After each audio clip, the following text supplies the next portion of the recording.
What's going on, guys? This is episode 4 of the Gym Bro Fitness Podcast. And today I have a very special guest that I'm really happy to be able to have on the podcast. It's been a really long time coming.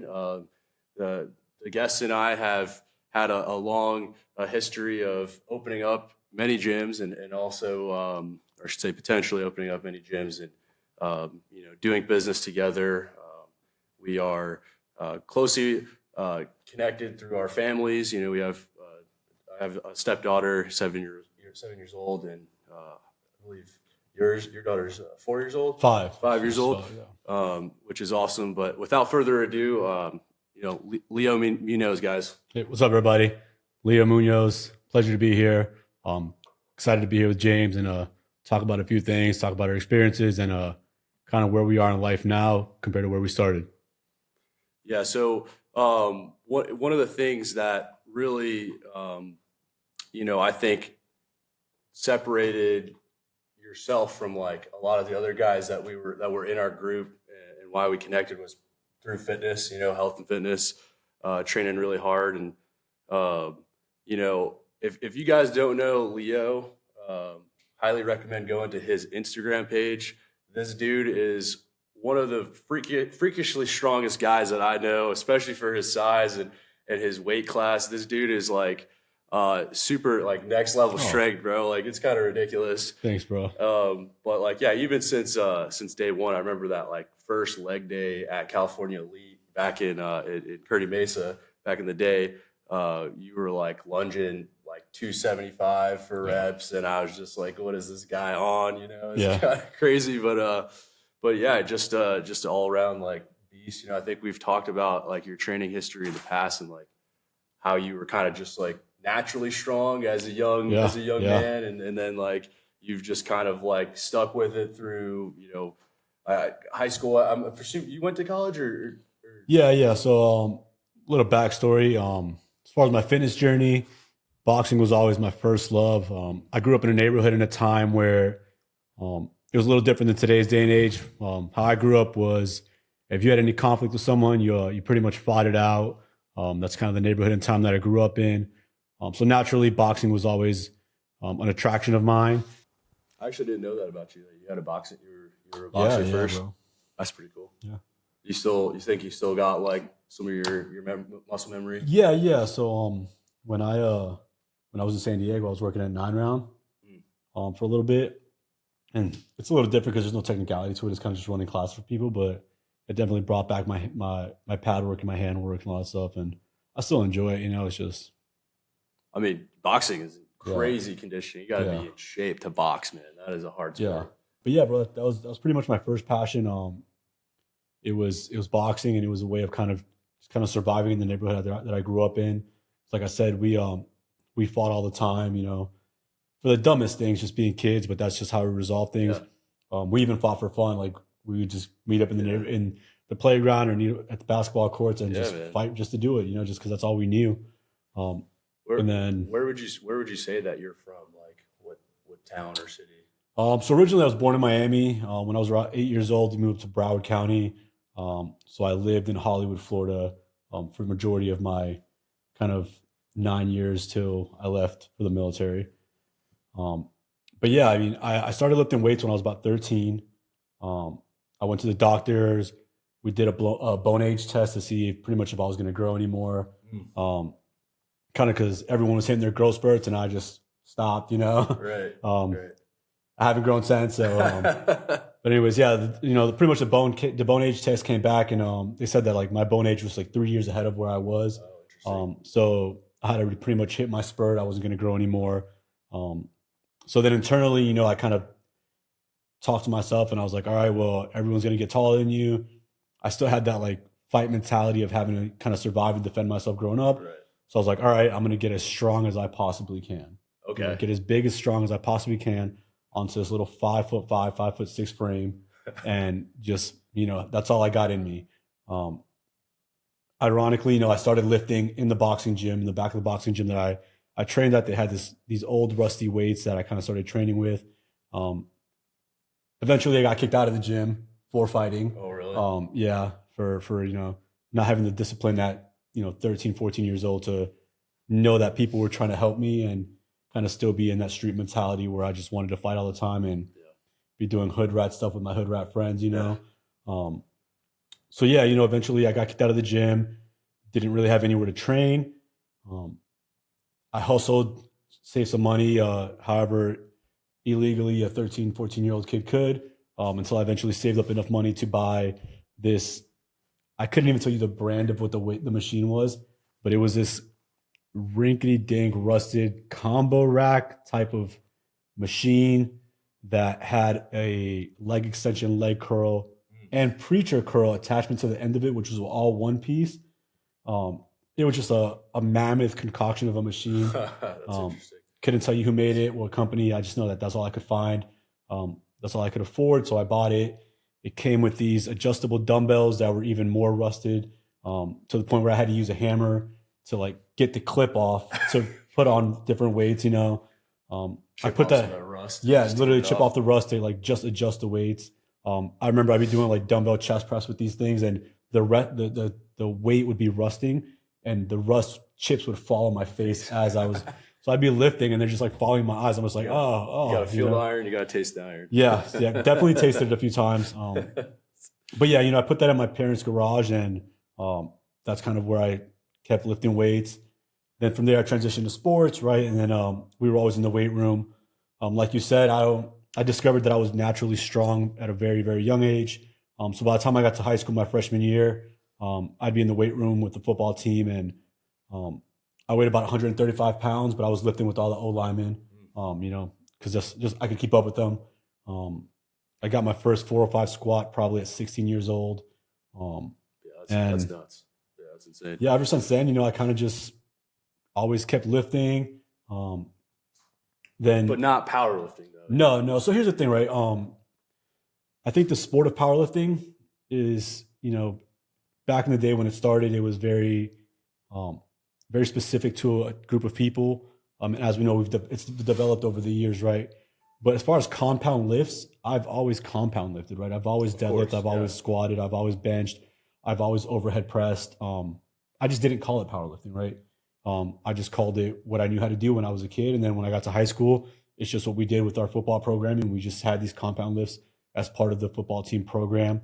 And then you continue to do that. Throughout the time in the military, I learned some more functional movement type of lifting where we did the same movements. But it wasn't until about, 5 or 6 years ago that I actually got into the sport of powerlifting. But I would say I've been doing the compound lifts for, 18 years, maybe more now, Right. Yeah. I mean, you say you started powerlifting like 5 to 6 years ago, but in reality, you really started like your first competition was like a year and a half ago, maybe. Yeah, about 2 years ago. 2 years ago. Because I remember when you first came out to San Diego, we lifted, and you were barely pulling over 5, I think, at the time, and barely. I don't think you squatted 5 at the time. And yeah, I don't remember. Yeah, I mean, you're still incredibly strong for your weight class, but to see how much progress you've made since like when we first lifted, like when you came out here like 3 years ago, something like that, over 3 years ago now at this point, to where you're at now is like almost unbelievable. It's crazy, man. Like for sure. And I think it's, that's attributed to the people that, I was fortunate enough to surround myself around, I think it's not spoken enough. It's not spoken about enough, but I really think that San Diego has become, Southern California, but San Diego more has become kind of the mecca of powerlifting over the last year or two. We have a lot of great facilities, hundreds, maybe thousands of athletes between, the border of, Mexico up until LA.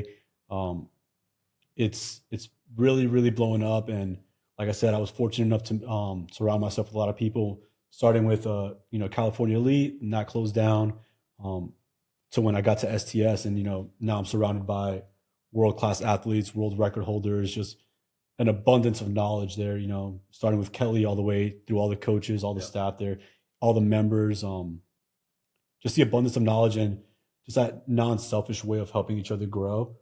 Very non-toxic environment. but yeah, it's definitely attributed to my growth and my progress and my success over time. I mean, yeah, that absolutely. Like, I can't agree with you more on that. But at the end of the day, you could have the best team around you, but if you yourself are not willing to do the work, then you will not succeed. And especially considering, when we're going to get to this later, but what happened with your military career in between that time span, with the helicopter crash, it really is a testament to your will, I think, and your mindset and your belief in yourself and what you're capable of. Is truly inspiring. Like I'm glad that you came on the podcast, because I want more people to hear about your story, and I want people to know about what happened to you and how you came through it. And as much as you feel comfortable talking about it, and again, we'll do that later, but just to see the progress and where you're at now. But tell us a little bit about like what kind of goals you have powerlifting wise in the next like year or two, from a competitive standpoint and also from a like director meet standpoint. Yeah, I mean, obviously, no one gets into the sport of powerlifting at a competitive stage to be number two, right? Everyone wants to be the best. Granted, there's some athletes out there today that are just mind blowing, right? The top of just like any sport. Whenever you get to the top of the sport, just the things that people are able to do nowadays. It's like these kids are evolving. Like, I don't know where they're finding these kids nowadays, man, but you got these young athletes that are just coming, dude, and in college wrestling, you see that clear as day right now. You have freshman college, like kids coming out of high school beating NCAA champions in like Division I college right now. Like, it happens very frequently. Same thing with powerlifting. You look at the youth that's coming up in the sport, and they're just blowing these numbers out of the water. I mean, how much of that do you think is like associated to like social media and how cool fitness has become? I think the internet, social media is an amazing tool, right? I think that social media has definitely, it's an influencing, type of platform. So I think it definitely has influenced the youth to get into fitness, whether that be bodybuilding, whether that be powerlifting, CrossFit, whatever juice that they like to drink. I think obviously social media allows people to get more out of it than we had growing up. Cause like, obviously you and I, like, we all went through our, our bodybuilding phase where, you still prefer that to where, I transitioned to powerlifting, but that all started for us. Like, I guarantee you the same thing for you was for me. We watched Generation Iron and we were like, all right, cool. We want to be the next Arnold, right? Yeah. And then you go through that bodybuilding phase, and the reason why I got away from bodybuilding was I felt that it was, for lack of a better term, I felt it was very political. Definitely. I felt that the judging standard was never, consistent. There was always something different. It was very cliquey. The bodybuilding community, to me, right, this is my personal experience, got very toxic in the way that it was all about, like I said, what clique you were a part of. Mm-hmm. Who was your coach? Were you with the cool crew? Were you not? I think your social media following that you have is also pretty important. Yeah, right. And again, even a social media following, like, what does that really mean, right? Like, just because you have 300,000 followers doesn't mean that you're putting out great information. And that's another thing about the internet, right? There's a lot of good information out there. Unfortunately, there's a lot of recycled bad information out there, right? Absolutely. Follower accounts as like credentials for putting out information is just such like a backwards thing. And we can go through social media 100 times, right? Because unfortunately, there's a lot of people out there that haven't earned these things that they're paying. Like, you have, unfortunately, you have the people who have gotten procedures done, right? Yep. But these people are also selling these coaching packages that they, found some AI way to make, right? It's very generic. It's not very specific, but they're kind of ruining the fitness industry by doing this, right? And then you have coaches out there that have put in the time and work to become very knowledgeable in their respective sport, but they don't have the following just because they don't put themselves out there social media wise, right? But anyways, that's kind of why I got away from bodybuilding, when I was going through my fitness journey. Because to me, powerlifting was very straightforward. Granted, you do have some type of people that try to bend the rules, right? But that's going to be in any sport. But to me, powerlifting was very black and white. You can either lift what's on the bar or you can't, right? And that's kind of what drew me to it. But yeah, I mean, I still appreciate bodybuilding. I think, the way that I train and I program, I compound lift like a power lifter, and all my accessories are, bodybuilding based. I mean, I think powerlifting, I guess, and also strongman, but it's the most like primordial and just like, raw, like ancient human movement. It's like just pick up the heaviest thing that you can and move Absolutely. it. That's what it is, Yeah. I'm sure there was cavemen around, like standing around the village, just picking up the biggest things to see who was the strongest, Sure. But the reason why I say that is because it's so important to even as a bodybuilder or anybody in fitness to understand the basics of the big three lifts. At the very least, you don't have to necessarily do the big three lifts, especially if you have injuries and stuff like that. They can be detrimental, but I think from a principle standpoint and from a like just a character development standpoint, there's nothing like being underneath the barbell or pulling a barbell off the ground. There's no greater teacher than the barbell. Yeah. It's humbling. There's no, and going back to that, like the same, 45 pounds is always 45 pounds. Yeah. It's not going to get mad at you if you are late to work, or if you make $1 million and you're rich as shit and you're on a yacht. The 45-pound plate is still the same, no matter who you are, and it is the 100%. Same all the time. And so it is the greatest teacher, in my opinion, for developing that characteristic. So even as a bodybuilder, I might not squat and deadlift that much, or even bench. Honestly, I really don't do the big three that much, but I understand them, and I have done them a lot to the point where I recognize their benefits, but I also recognize that there are better movements for me personally in my goals to optimize the efficiency of my workouts to gear towards hypertrophy. Yeah, and for sure. Everyone's goals are different, right? Yeah. But moving weight is moving weight, right? Yeah, exactly. It still feels absolutely great to deadlift 500 pounds or squat 4 plates, all that good stuff. But there's a time and place, I think, for that, and it can be rotated into the training. Absolutely. And it's fun to play around with different equipment too, with those lifts, 100%. because there is a lot of cool stuff out there now, right? Yeah, and like I said, I accessorize with as much bodybuilding equipment as I can. Yeah. I'm a fan of machines and angles, and I don't believe that just because I'm a powerlifter, I should aesthetically let myself go and walk around looking like a soda can, right? Like I care about how my physique, and I care about how I look. Granted, right, I'm not walking around the most shredded person, but I do care about aesthetically still being pleasing, right? But yeah, I'm a fan of, like I said, I'm a fan of bodybuilding. I accessorize like a bodybuilder. I love the machines. I love different angles. I love the versatility of some machines. Yeah, that's awesome, man. That's all good stuff.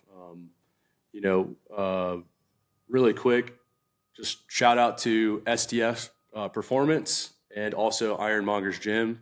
Both very well respected powerlifting gyms that are constantly are hosting powerlifting meets, USPA, WRPF, USAPL events at all 3 of these locations all year round, especially at Ironmonger's. I think they have a meet almost every single month. STS is probably more on a quarterly basis. However, if you are in the San Diego area, I highly recommend these 2 gyms as the go-to for powerlifting gyms. If you guys are looking for more powerlifting gyms, we're actually going to be starting a page on our website. We're going to be a little bit of a directory for powerlifting gyms that we are aware of. If you'd like to be on our directory of powerlifting gyms for people to find you, if you in certain states or locations, shoot us an email at info@gymbrofitness.com, and we'll be able to make sure to link your website to our gym finder on the back of our website. So what drew you to join the Navy? Honestly, I wasn't going to join the Navy. I was going to join the Air Force.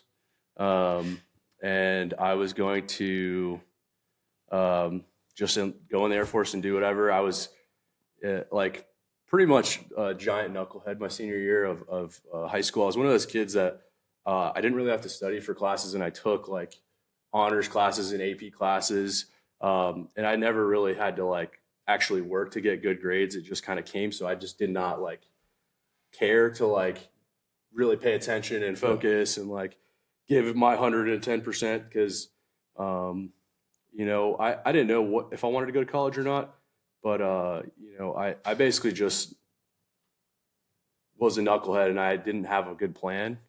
I was just going to go to community college and I ended up was just like, all right, well, screw it. I'm just going to join the Air Force. Like, I think that's like a safe thing that like my parents won't be super upset about if I tell them I'm enlisting. And like, I was like, yeah, I'm doing the Air Force thing.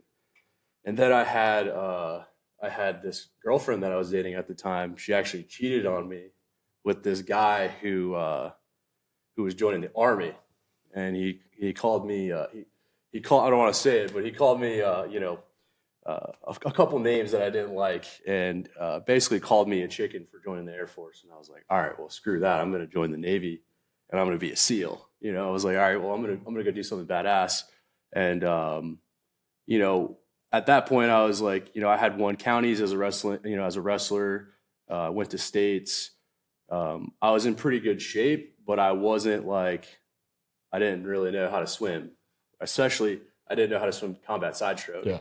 So, which if you guys don't know what combat side stroke is, it's basically just like it's a combination of like a breaststroke and like a full on side stroke. But the concept being that you are basically fully submerged in the water at all times and you're minimizing the amount of sound that you make as you move through the water. Very efficient. Yeah. It's supposed to be, a very fast way of swimming and it's efficient, like you said. But it's very technical. So you have to know what time and when to do things in what order. And, you know, going into the DET program, which is what you enlist, whenever you enlist, you enter it's basically like a pool of candidates that are in your local area. The late entry program. Yeah. Thank you. Wow. Good for you for remembering that. That's good. So I got into the DET program, in hopes of trying to get a SEAL contract.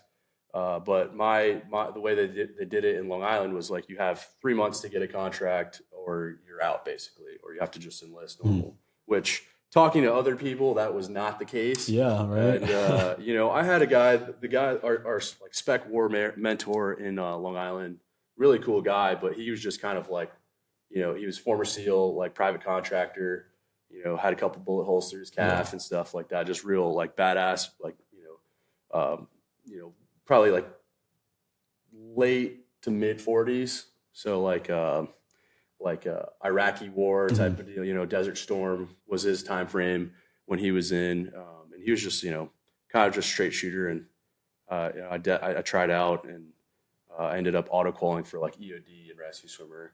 And I was like, all right, well, I'm cool with like doing everything. I'll get shot at, but I do not want to mess with like any type of explosives at all. Like I just don't. So I ended up running out of time and I just auto qualified for rescue swimmer. And originally I was going to try to go switch to go to BUD/S, kind of just like, you know, every other swimmer that's out there. But you know, ended up not working out, but you know, and I did the Gym Bros route kind of took over those plans, I think, for me, but, yeah, that's kind of how I got in. So I was originally going to be in the Air Force, and then I got called to WUS. And then I was like, yeah, all right, you're right. He's kind of right. The Air Force is for nerds. So I was like, yeah, let me try to do. I was like, I don't want to be a jarhead though, because you know, my mom was like, she's like, you can join, but you cannot join the Marines.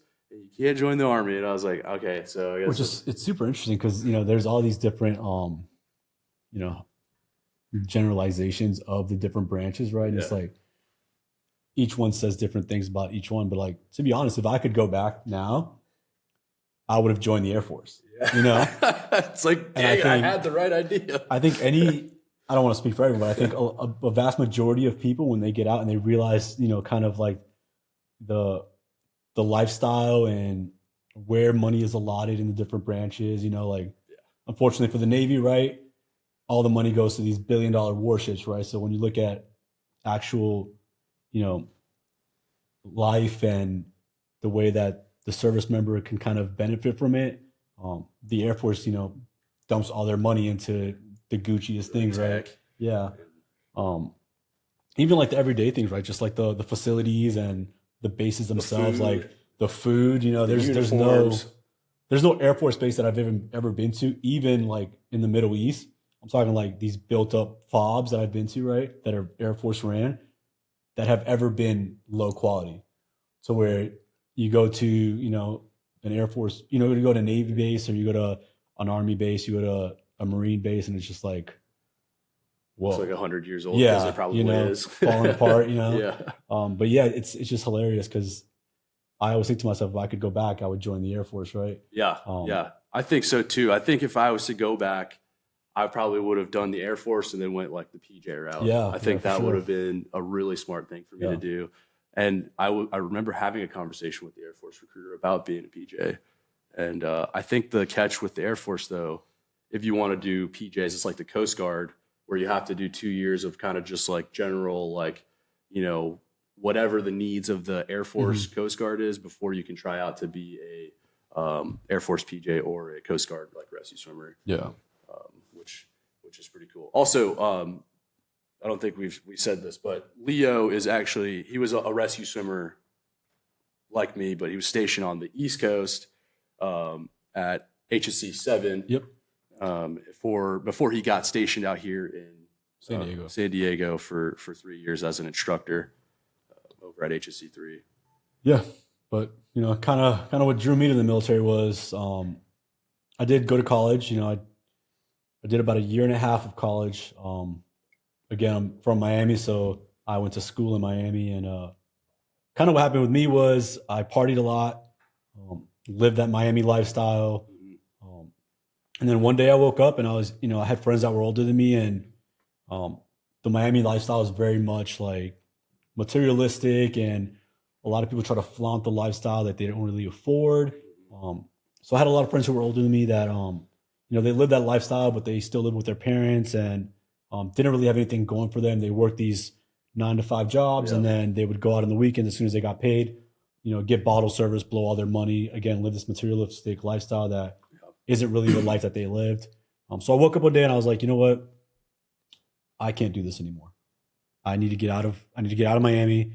You know, I had a great job. I was an elevator mechanic for the union. I was making very good money. I lived with my parents. I had zero bills. I was going to school, but then I was still, you know, kind of on that track of having nothing else going for me. And yeah, one day I woke up and I was like, this is not it. And similar, you know, I walked into the recruiter office. I actually went to the Air Force recruiter first. The door was locked. So I was like, okay, this sucks. And then went right next door to the Navy recruiter. Same thing. I was kind of, you know, fed some tall tales, you know, some white lies. Sure. But I think the fact that I was a little bit older at the time, you know, I was already 21. I wasn't like a kid fresh out of high school. Kind of, I had some real life experience as far as, you know, the workforce and stuff. I kind of smelled the BS a little bit. So I was very, you know, straightforward. I was like, look, you're not going to convince me to join the Navy and do this undesignated thing where I go and you guys, you know, kind of ramsack me until you give me a job. Like, it's not going to happen. But yeah, I was in great shape, similar to you, you know. And then he was like, all right, well, like, we have these special programs. You look like you're in great shape. You want to go ahead and try out for them.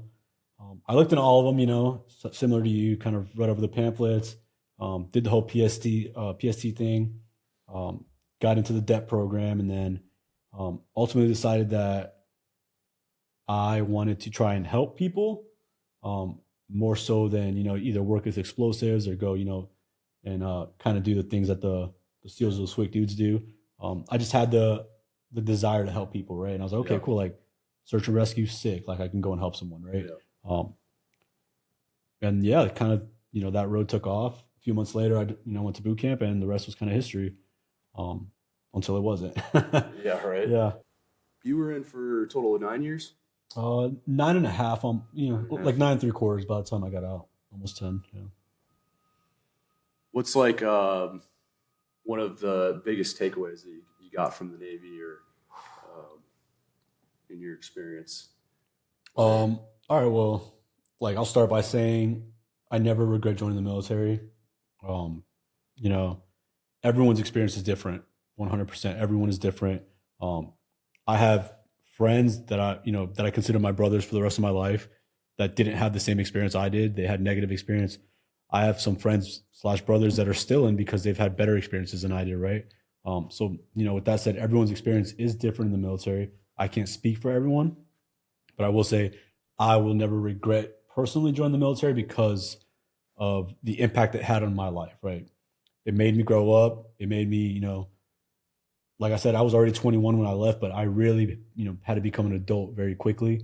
Um, the the little attributes that you learn in the service,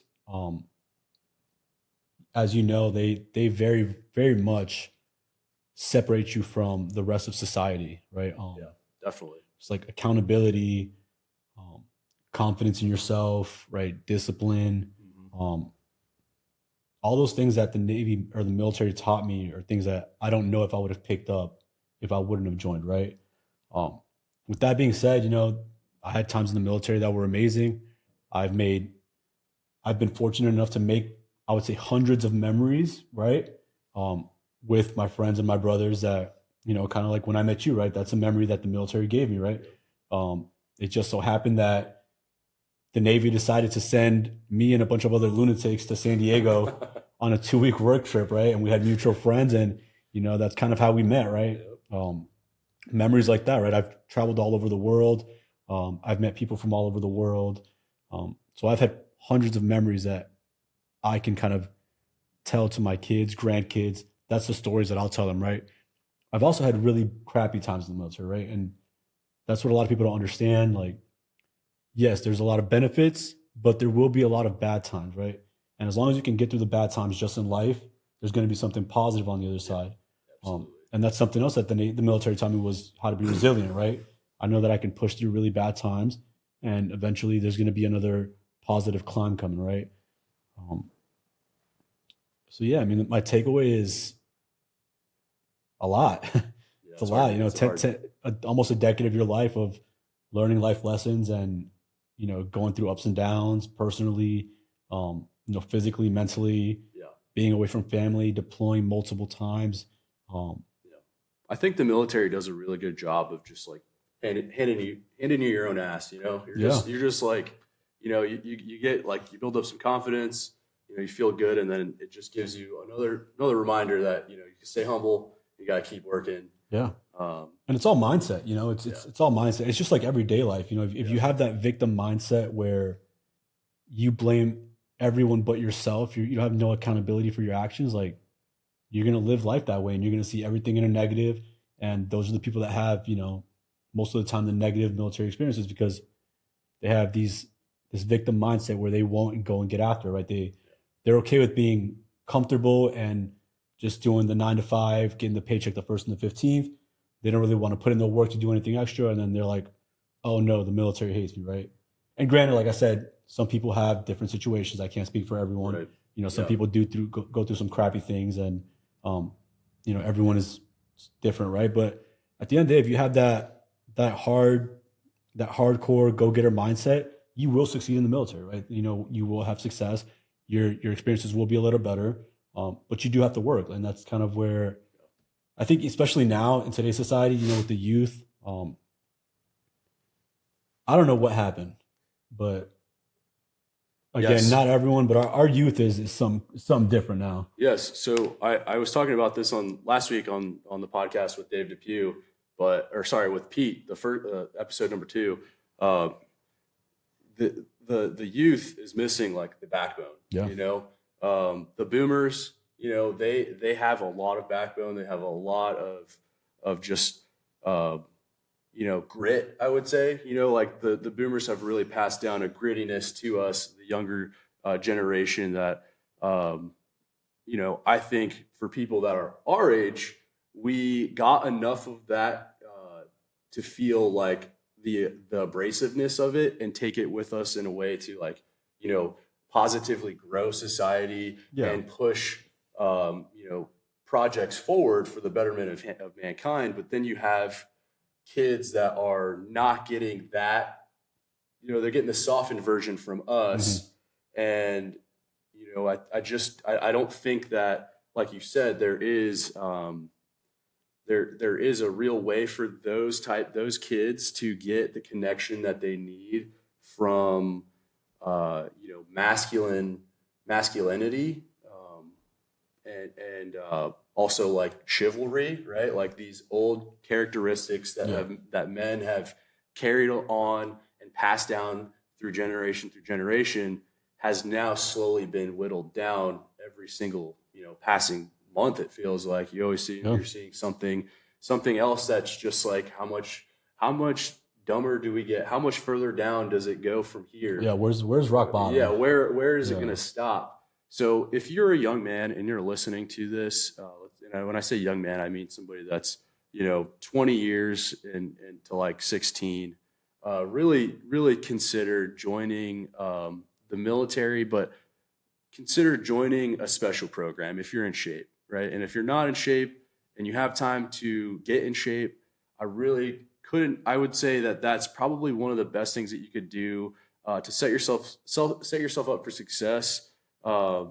If you don't have a plan, right? Like if you have a plan and you already know what you're doing, you want to be a doctor, be a lawyer, a contractor, an electrician, whatever it is, great. But if you don't have a plan and you're listening to this, seriously, like DM me. I'm sure you could DM Leo, ask him a question, like, get your hands on some knowledge, talk to some people, use Reddit, use Google, use ChatGPT, talk to as many people as you can, get all the information out there that's possible, and make a smart decision for your future and start planning ahead. But yeah, I mean, as far as like James was saying, as far as getting your information out there, again, just like the fitness industry, there's a lot of good information out there. There's also going to be, when it comes to the military, there's going to be a lot of people that had those negative experiences, right?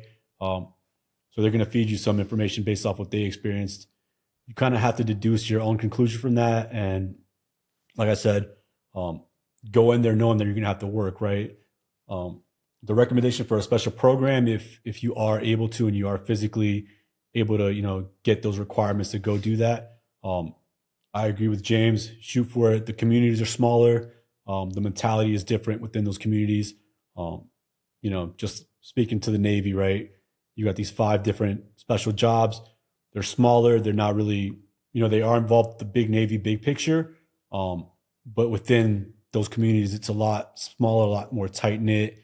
You still get, I would say, a higher level of accountability, a higher level of maturity needed, just because your day-to-day jobs require more of that, because they are more dangerous than, an everyday. I don't want to, take away from the other things that people do in the military, but, a basic Navy job, which again, it's not taken away from that, right? But there is a reason why these 5 jobs in particular in the Navy are considered special jobs, right? Because there is that next level of intensity. There's that next level of having that attention to detail, having to be more dedicated and focused into what you're doing, because at the end of the day, it's not just your life at risk, it's other people's lives. It's some more heavier set mission sets, things of that nature. More responsibility overall. You're held to a higher standard. But on the flip side of that, quality of life for spec war guys all across the board is going to be significantly higher. So I truly feel like I got so much out of the military in my experience because of the rescue swimmer community, the rescue swimmer training pipeline, the amount of publications and SOPs and interesting pilots and crewmen and traveling all over the world, flying in the back of a helicopter, using a rescue hoist and all the rescue equipment that's out there, and learning about the fire scout, the unmanned drone, and learning how to operate the camera that's on there. This is like $1 million infrared camera that's on the front of this drone that we would control, which is separate than what Leo particularly did, but that's neither here nor there. My point is that if you have it in you, challenge yourself. Step outside your comfort zone, and if you have any questions, feel free to reach out. We can discuss it. But let's talk about a little bit of your experiences in the last 3 years here in San Diego. All right. So As an instructor at HSC3, so you did 6 years out in the fleet. Basically, this is kind of the way it works for all the Navy jobs. But you go out to the fleet for 4 years typically, and then you'll come back for a sea duty, which is typically deployable station, where you'll be there for, I believe it's 2 years now, but historically it's been 3. Navy, active duty Navy, correct me below if you want. I'm not sure what it is anymore. I've been out for almost a year and a half now, 2 years. So, so you did your 6 years out on the East Coast in Norfolk, came back here, you came to San Diego, stationed over on North Island to be a helicopter crew chief instructor, basically teaching new kids coming out of the rescue swimmer school training. So you go through swimmer school training where you get, you swim with your mask fins and snorkels, you get, PT'd a bunch, a lot of, go on some crazy runs. So you get tested physically. Then you come out to the frac is what they call it, to learn how to actually fly in the back of the helicopters. And Leo was one of those instructors during, at his time over at HSC3. So tell us a little bit about how you, what you thought about that, being an instructor versus like being an operator yourself. Yeah. So I, there's pros and cons of both, right? Talk about sea duty. Yeah, it's awesome, right? You travel the world, you travel the country, you go to all these different places with your buddies, and you do all these cool missions, right? And awesome, right? But that takes a toll on you. You're away from family. You're not home all the time. I would say in those 6 years that I was in Norfolk, I was probably gone 85% of the time, right? And then, blessed with the opportunity to come to San Diego. I love Norfolk, right? I have a house there. I have nothing against there. I just knew that I needed to change. So I either wanted to come to Florida, go to Florida, or come to San Diego for shore duty, right? So I was blessed with the opportunity to come to San Diego and just come out here, and I loved it. And then as an instructor, I always liked training. I always liked teaching, going back to, becoming a certified personal trainer at 18, right? Like I always had the urge to teach and help. So, I did love that aspect of the job. I liked people getting out of their comfort zone, like you said, in the training pipeline, watching them work the rescue devices out of the helicopter, watching them, get over that fear of being by the door, shoot the guns. All the things that we taught were, just watching people progress and then graduate and then know that they're going to go out into the big Navy and, serve a purpose and go at it knowing that I helped them get there, right? Yeah, that's awesome. And then, I guess we'll get right into it, right? Yeah, tell us the story, man. So I did that for a few years, and then June of 2022, we were on a training detachment in El Centro, California, which for you that don't know is it's pretty much the desert, mountainous area east of San Diego. It's nothing but pretty much down desert and mountains out there. So we were doing these tactical flights in the mountains out there in the desert. And we were doing what's called a practice one-wheel landing, which is when you land essentially with one wheel on the peak of the mountain, pretty much because the helicopter can't land itself fully. So you put one wheel on the peak of the mountain, gives us in the back enough space to jump out, grab the person that we need to, bring them back to the helicopter, all pretty much while the helicopter is just floating on one wheel, right? Yeah. So it's like if this is the landing spot, you're going to come in. Yeah. Put one wheel right there, and then guys are just going to get out. Yeah, and the helicopter's just hanging out there on one wheel. It's pretty much still flying or hovering because it's not landed. It's just enough pressure on the wheel so that we can jump out, like I said, do our thing and get back in, right?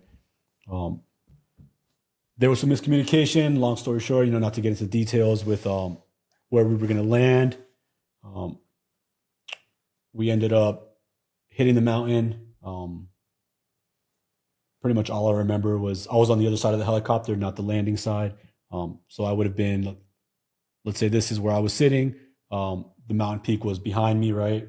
So I didn't really know. I couldn't really see what was going on. I was just kind of assuming that everything was because good to go with. When you guys sit in a helicopter, the pilots are looking forward and the crewmen are looking out to the left and the right. So so I was looking out to the left. We were doing a right side landing. Again, I assumed that everything was good to go. I was just getting ready as soon as we landed to kind of hop out of my seatbelt and then go do that. And yeah, the last thing I remember was, hearing bang, bang, bang, bang. I instantly knew the rotors hit. I got pushed back into my seat. I heard, oh fuck. And then I was out until I woke up and I had been pulled out of the helicopter, carried about 150 yards. So essentially what happened was, when we crashed, the G forces pushed me back to the seat. I somehow got out of my harness while we were rolling down the mountain, and I was pretty much a human pinball within the helicopter, just being thrown around, unconscious. Turns out I was unconscious for like 10 to 15 minutes, right? And that's where kind of my TBI came from, which we'll get into later in the story. But again, aside from that, the other three guys that were in the helicopter ended up pulling me out because they all got out. They were all conscious, started looking around. Obviously, there was smoke and stuff. They didn't see me hop out, so then they went back for me. So I'm forever blessed to those three gentlemen. You know who you are if you ever see this. Thank you again. They went back and saved my life, pulled me out, carried me away. And the way it was described to me was like, think of like a Michael Bay Transformer movie where they're carrying you away and then the helicopter kind of blows up in the background. But yeah, that's kind of the gist of the story, right? And then I woke up. Obviously, I was in undescribable pain. Eventually, some civilian helicopters came out and picked us up, flew me to Palm Springs Hospital, where kind of started going through the Trauma One Center kind of recovery. As far as injuries, this is why fitness is important. I broke my arm in multiple places, broke some ribs. I was pretty much black and blue from the neck down. As far as head injuries, I was wearing a helmet, obviously, but there was 2 spots in the helmet. Post-investigation, I found this out, that if I wasn't wearing the helmet, I would have died on the spot from the impact on my head, obviously. That's just the damage that the helmet had to it. And again, why fitness is important. Both of my femurs would have broken from the damage to like the deep tissue muscle, but what saved me was the muscle mass that I had around my femur. So the fact that my legs had that much muscle mass, the ER doctor literally told me like both of your femurs would have snapped in half if you didn't have that cushion around there, right? Which if you snap your femur, you're pretty much I was done, right? You're pretty much dead because you'll probably cut that. The artery that's going down. For more artery, I would have been, odds are I would have bled out and died, right? I mean, dude, the truth is like the odds of survival for all 4 of you in that situation were extremely low. Yeah, and I mean, even if you think about it, the day before we had another aviation mishap where 10 miles from where we crashed, you had the Marine B-22 that crashed, and unfortunately none of them made it, right? So it's like just like you said, the odds of survival were so slim that the fact that we kind of all walked away from it was definitely a blessing. To say the least. Yeah. To say the least. And then that kind of led into the road of recovery, and like you talked about earlier, like me kind of honing down on fitness. And essentially what happened was the doctors told me, I got out of the hospital, went through the first week of like being really messed up, 2 or 3 weeks before I could actually walk and move around.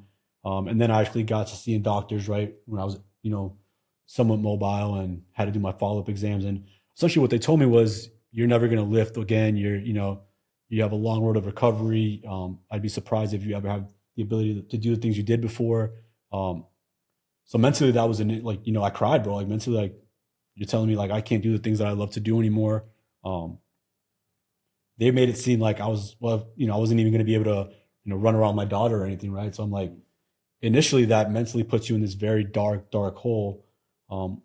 But fortunate for me, I guess, it's a blessing and a curse. I'm very hard-headed. And I believe that no one can tell me what I am or I'm not going to do. That's just how I grew up, I guess, is, whether it's the neighborhood that I grew up in or just the personality that I have. Like I said, no one's ever going to tell me what I can and can't do. So I took personal offense to that in a way. And I was like, okay, you're telling me that I can't do this ever again. I'm going to prove you wrong, right? Um, and yeah, that's kind of where the road to recovery um, began. And short story, that crash happened a week before I was supposed to compete. Yeah, that's right. Yeah. Yeah, that's right. So I was literally in prep. I think the day before I had just done my openers, and I was like, all right, like I got a few more, light workouts, and I'm gonna go compete next week, right? And before I knew it, I wasn't competing. That was gonna be a national level competition, so I was honed in, and you know, that's something else that affected me negatively. Like I went from getting ready to compete at like the highest stage to these people telling me that I'm never gonna do this again. Starting at the bottom, pretty much. Yeah, and I had to pretty much start at the bottom and go all over again, right? And um, yeah, I came back. I really honed down on my fitness, and I knew that mentally that's what would get me through the slumps Yeah. of everything. And I really dedicated my life to getting back and proving everyone wrong. And I think I've done I'm proud of myself and the job I've done. There's still other things that I want to accomplish, but just being able to get back under a bar after being told I would never do that was, a win for me. So, yeah. Yeah, I think we were lifting like a few weeks after the crash, like literally at old STS. Yeah. Yeah. Like I was, cast it all. I'll have to just give you the video, Chris. 'Cause yeah. Yeah. I got a video of me and Leo working out. Yeah. I mean, and like I said, we I were was at, like, we dude, were at are all you that. sure you want to lift right now? And he's Yeah. like, let's do it. Like I said, that was it was mentally I knew I needed to do it. Physically, obviously, probably wasn't the smartest idea, but you know what? I remember Kelly yelling at me like, what are you doing? Because I'm in there. I had my cast on still, and I was Yeah. deadlifting. I'm not talking about deadlifting like 3 plates either, guys. I'm talking like 500-pound plus deadlifts, 4 reps, like Yeah. weeks after. Yeah, like, broken arm, crash. still kind of going at it. I went rock climbing up in Big Bear with my cast on, bro. It was again blessing and a curse, just me being hard headed, thinking I could push through it. But yeah, I think ultimately that, and something else, man, to talk about real quick. I think I have nothing against doctors and medicine, but I think that telling someone that they don't need to move or that they need to stay still when they're recovering from injury, obviously not that extreme that I was doing it. I was probably doing it at a dumb level, but I think at the end of the day, medicine or movement is medicine, right? Getting back to what you know that your body can do is the way to get your body back to what it can do. Absolutely. Sitting around isn't the answer. Doing it smartly, obviously, like I said, I wasn't smart about it, right? But I think that helped me get the blood flow back, get my muscles recovered, get my bones, my joints strong again, and mentally, like I said, got me through the slump of a very, very traumatic, experience that for a lot of people would have, I would say, put them down, negatively for the rest of their lives, right? Yeah. And that's not to say I don't have bad days, right? I have really had bad days. There's days that I have my PTSD, I have my flashbacks, I have my nightmares. I deal with that, on a personal basis, me and my family. But I do think that fitness definitely is a staple point of what getting me to where I am now. Do you have any sort of belief that like God saved you for a reason? Absolutely. I mean, I believe that whenever someone passes away, they've been called home, right? They've been called. God said, okay, your time is up on this planet. Where you go from there obviously is based off how you live life. But I think when someone passes away, it's you going into the next chapter of your life. So yeah, I believe that, God has left me on this earth because my purpose has not been fulfilled yet. Do I know what that purpose is? No, maybe I'm doing it now subconsciously, right? But yeah, I do believe that I'm still here for a reason. Like I said, I was blessed that for some reason, God nudged those guys to go back and get me, right? They could have very well said, oh no, I'm going to save myself. I have a family. Yeah. But no, they went back to that burning helicopter. They pulled me out. They carried me out. So yeah, I believe that all those things that factored into that, to me being here, are for a reason, and that it's not my time yet. Yeah, man. I remember Emily coming out I was in the office working at the house, and she came out and she's like, Grace just called me, your wife, and said that Leah had just gotten a crash. And I was like, what do you mean Leah just got in a crash? Like a helicopter crash? And she was like, yeah, Grace is like freaking out right now. She doesn't know what to do because she didn't know where you were going, actually, I think, at that time. Because when crashes like that happen, all of the details, all the information are very, very low-key, very on a need to know basis. Well, it's even crazier, because talk about that real quick. The only reason Grace found out was because one of my other friends, which I won't, put his name out there, a really good friend of mine, called her and said, "Hey, this just happened.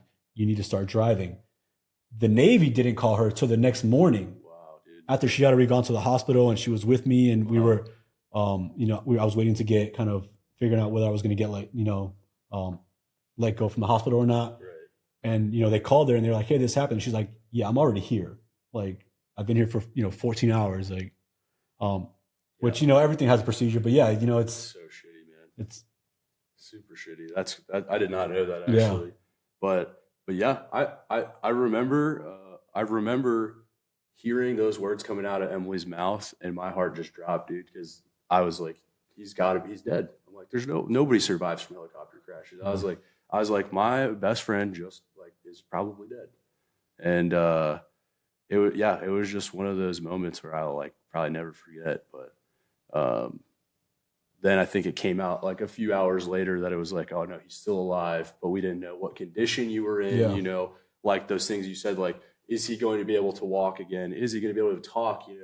What is like, what state is he in? And gosh, man, completely, just truly, like you said, it's like almost like a intervention from I don't know, if higher up or something. I mean, dude, now my perspective on life is just completely different than I would say 99% of the people, right? Because like what and who I give my energy and time to is so important to me now, because I know that in the blink of an eye, any second, just doing your job, right? Like everyday life, it could just end, right? And like you said, I'm fortunate enough to still be here, right? For whatever reason that may be. But now I know like what and who I invest my time into, and what I invest my time into and my energy. It's like, it's so important. And I live life now in a way where I don't look for negativity. I try to stay away from negativity in any way. It's cancerous. It's cancerous, like, again, the victim mindset, like things like that. Like if you're not looking to be accountable and live a positive, healthy life, I really don't have time for you. And, and I say that in the most respectful way, but I just don't, right? I need people around me who are willing to help me grow, that I'm willing to help grow, that are there in a positive mindset, that want to affect my life and my time positively, and yeah, that's kind of where my mindset is now, and, family is super important to me, after that happened. And all this just kind of goes into your time and energy, and how limited your time on this planet may really be, right? And that goes into fitness, right? I want to, at my own, if I can make my time longer by being healthier, I'm going to do that, right? So yeah, that's kind of where my mindset is now. I absolutely love that, man. That's beautiful. And that whole thing is part of the reason why, like, I get inspiration for what I do, is that, I know there's instances of not maybe like your same exact situation, but instances of health and fitness directly saving lives, like mental health wise and spiritual health, like, and physical health. It literally hits it on all three, all levels.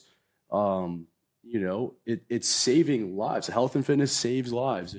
And for me, when I kind of was thinking of starting the Gym Bro Fitness concept, I really thought about it. I'm like, I am selling the tools that people need to improve their lives, and in many different facets. And at the time during COVID, it's like nobody had access to these tools, right? So like, if that ever happens again, like, people are going to be looking for equipment to train with at home, so that they can feel that like release and that endorphins rush they get from getting a good workout in, and obviously not everybody has the luxury of being able to have the space or the the forward equipment, but there's calisthenics, and there's always just like running or walking.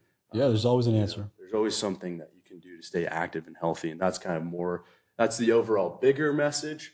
But of course, like for me and like yourself, we're into that specific realm of lifting, which you need specific tools train with. And I love being able to provide those tools to people. And I'm going to keep doing it for as long as I can until I can't do it anymore.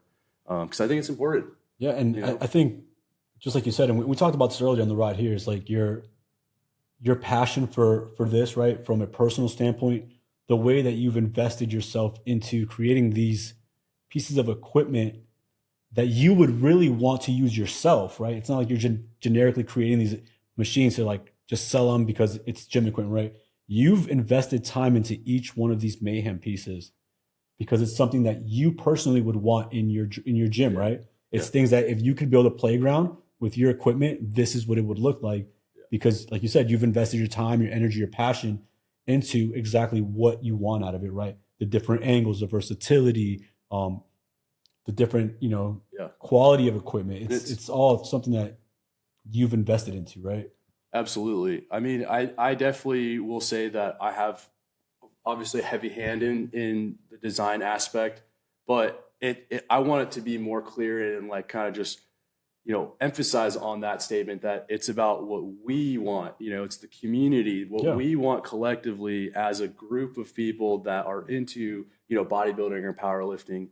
I take the notes and the ideas from everywhere, I want it to be like where, collectively as a group, we all recognize that the machines that have been around for, last 30 years can be improved. And like, there's certain ways that we can improve them from, angles to adjustment points to, size, durability. There's all different kinds of use cases now, home gym versus non-home gym situations. There's space limiting factors. There's equipment for submarines. There's equipment for Navy ships. There's equipment studio for apartments. There's the container gym concept now, which that's a really cool thing. And then, lastly, there's the aspect where gym equipment is lacking a lot of technology that a lot of other industries have. Yeah. And that's kind of where, I think in every industry, there's always that like one key player that pushes the ball forward just a little bit more into that like unknown, pioneering space. And that's kind of where I would like to take this is into that, where is the unknown that, doesn't exist yet, but it's like conceptually just so much better and it helps people get bigger, and in shape faster, gets results faster. That's the key, it's like if we can build machines to optimize the amount of time that it takes to get into shape, that could help a lot of people out too. Or at the very least, if machinery can track and analyze your data, your actual biometric data as you're like using the machine. Yeah, like strength points where you're activating the muscle, contraction points, percentage of muscle fiber activation, like lots of information that we don't even really pay attention to should be tracked and analyzed in some way or another. And for those of you listening to this, every dollar you guys spend with us is going to go into investing into that dream and that vision. So if that sounds good to you guys, make sure you go to gymbrofitness.com and buy some gym equipment from us and leave us a review, give us some feedback, share us with your friends. We're always looking for new affiliates. If you have a big following, you have a home gym, or you produce a lot of good quality content, you're a private fitness studio, apartment complex, or you're looking to open up a new fitness facility, Mayhem Strength Gym Bro Fitness are going to be your go-to for all your fitness needs. We can provide 3D renderings, gym equipment layouts.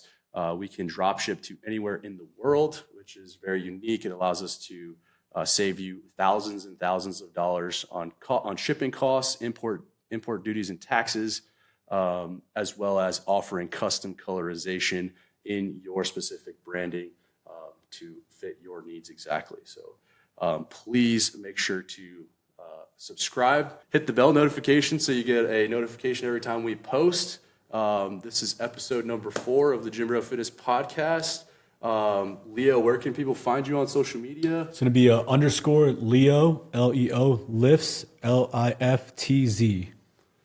And you can find me at any of your local powerlifting meets, either in California or Florida, because I'm usually at all of them. All right, guys. Thank you for tuning in, and we'll be seeing you guys soon on episode number 5. Yeah. Sweet.